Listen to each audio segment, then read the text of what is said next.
I'm Jiarong. Hi, I'm Raeka. Hi, I'm Shaw. Singapore is very international country and very easy to live.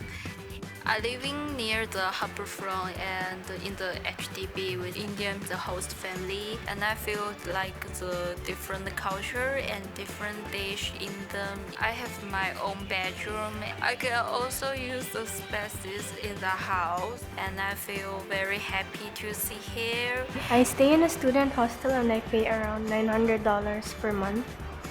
I think the best part about living in a student hostel is that it's a shared space between students, so there is like a sense of community, and there's also just being around other students really helps me like feel comfortable.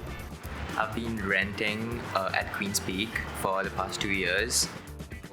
With the 2,500 that I spend per month, not only do I get my own room, the convenience and amenities were worth it. I could just take the lift down and go for a swim or study in the library, and I found that balancing schoolwork and leisure was seamless.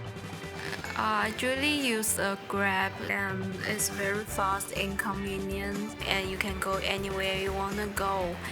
What makes it so convenient about living here is that I live right outside the LRT.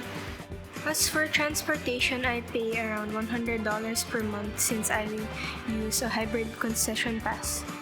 The accessibility is fantastic, especially with the extensive bus network. They're efficient, well connected, and a fantastic way to soak in the vibrant scenes of Singapore.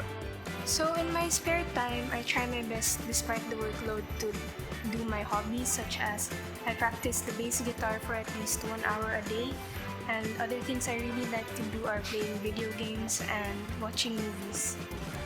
And the best part, affordable accommodation means more money for adventures and trying out local food.